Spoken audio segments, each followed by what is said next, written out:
नमस्कार, आप लोग देख रहे हैं इन्फो न्यूज। मैं हूं आपके साथ चैतन्य और आज का जो विषय है वो बेहद ही गंभीर है, क्योंकि जैसा कि आप सभी लोगों को पता चल गया होगा कि वीआईपी सुप्रीमो मुकेश सहनी के पिता जीतन सहनी का कल रात हत्या हो गया था। आज सुबह जब ग्रामीणों को पता चला तब से बिहार सहित पूरे देश में हड़कंप मच गया है कि एक पूर्व मंत्री जो बिहार में रह चुका है उनके पिताजी की हत्या हो जाती है।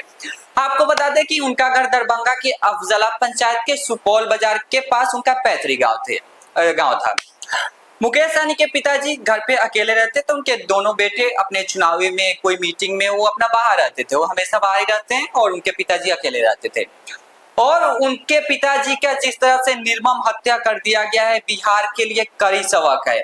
बिहार के अपराधियों के लिए एक हौसला बुलंद कर देने वाली ये घटना है, क्योंकि पता है उन लोगों को, भले ही 2 लोगों की इस मामले में गिरफ्तारी हो गई है, लेकिन इन लोगों को पता है बिहार की क्या यहाँ पे राजनीतिक होती है, बिहार में क्या भ्रष्टाचार होता है और बिहार की क्या कानून व्यवस्था है। उन लोगों को पता है कि मैं 1-2 साल रहूंगा जेल में और जमानत के बाद निकल जाऊंगा, फिर किसी को मतलब नहीं होगा कि मुकेश सहनी के पिता का हत्या हुआ है। लोग धीरे धीरे भूल जाएंगे और फिर से वो अपराधी बाहर निकल के वैसे ही क्राइम को अंजाम देंगे। और बिहार के जो अपराधी है वो इतना हत्या करने के बाद, इतना लूटपाट करने के बाद पुलिस उन्हें गिरफ्तार करती है और फिर वो जमानत पे बाहर आ जाते हैं और फिर से वो वैसा ही लूट, अपहरण और हत्या करते हैं, जिस कारण बिहार राज्य जो है वो पूरे देश में पिछड़ा हुआ है। एक जो बिहार को देखा जाता है वो गंदी नजर से देखा जाता है, क्योंकि बिहार में आए दिन अपराध इतना ज्यादा बढ़ रहा है। कोई ऐसा दिन नहीं है जो बिहार में जिस दिन 4-5 लूट हत्या ना होता हो, 4-5 किडनैपिंग ना होता हो,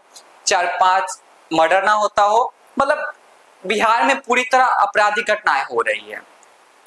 लेकिन आप लोगों को पता है कि एनडीए और नीतीश कुमार की पार्टी क्या बोलती है कि मैं जब से आया हूं तब से सुशासन का सरकार है। लेकिन आपको बता दें, जब से आप आए हैं तब से बिहार में जो आपराधिक घटनाएं हैं वो बढ़ती जा रही है। तो पहले तो साल 1990 से लेकर और जब तक लालू प्रसाद यादव का पार्टी सरकार था तो आप लोग जंगल राज कहते थे, लेकिन ये कौन सा राज है? तो आप लोगों का मंगल राज है। तो फिर ऐसी आपराधिक घटनाएं क्यों हो रही है, क्यों ऐसी लूटपाट हो रही है? मैं अगर एक एक घटनाओं का अगर संक्षिप्त भी बता दूं, छोटा छोटा टुकड़ा भी बता दूं, तो मुझे वीडियो बनाने के लिए 8 से 10 घंटे लग सकते हैं, अगर हाल फिलहाल 1-2 साल की मैं घटना आपको गिनाऊं तो।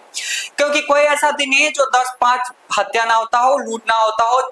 और बिहार में अगर भ्रष्टाचार की बात करें तो आप सभी लोगों को पता है, मुझे बताने की जरूरत नहीं है। बीते 15-20 दिनों में 20-25 से ज्यादा पुल ढह चुके हैं। और अगर बाढ़ की बात करें तो बिहार में तो हर साल बाढ़ आता है और हर नेता कहता है कि मैं पहले से इसका इंतजाम कर लिया हूं, ठीक है बाढ़ आएगा मैं झेल लूंगा।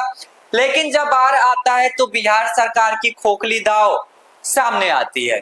रोड नालों की बात करें, क्या पानी सही से चल पाता है? उसमें जो पानी, जो बारिश का पानी आता है वो नाले में जाने के बजाय उल्टा रोड पे चला आता है।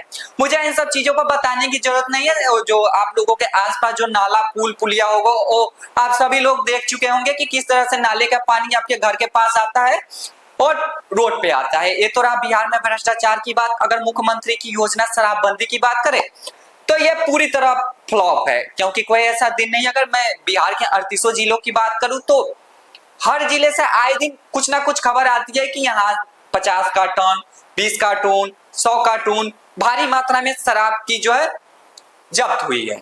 तो मुख्यमंत्री जी का ये योजना पूरी तरह फ्लॉप है, एनडीए का ये सरकार पूरी तरह फ्लॉप है। और मैं इसी सरकार की बात नहीं कर रहा, चाहे वो बीच में तेजस्वी जी की सरकार आया हो। ये नहीं कह रहा कि तेजस्वी जी की सरकार में लूटपाट और बिहार में हत्याएं रुक गई थी, नहीं, उस समय भी होती थी और अभी भी हो रही है। तो चाहे सरकार किसी की भी हो, लेकिन बिहार के लिए गंभीर समस्या है कि जब एक मंत्री का बाप सुरक्षित नहीं है, उनका पिताजी सुरक्षित नहीं है, तो आम नागरिक की क्या बात करें। आम नागरिक तो हर दिन लूट पाट हत्याएं होती रहती है, लेकिन इनका जो मुद्दा है वो कहीं ना एक दिन पेपर में आता है और फिर धीरे धीरे दब जाता है, तो ये हाईलाइट नहीं होता है। अगर मैं हाल फिलहाल की कुछ घटनाओं की बात करूं तो सबसे ज्यादा जो चर्चित था वो मुजफ्फरपुर का था कि कैसे बेरोजगारी नौकरी के नाम पर जो लड़कियां थी उनको शोषित किया जाता था, उनसे गलत काम करवाया जाता था। और हाल फिलहाल अगर कल की मैं बात करूं तो पटना में भी 2 छात्रों की मौत हो गई है और जो है वो संदिग्ध अवस्था में हुई है।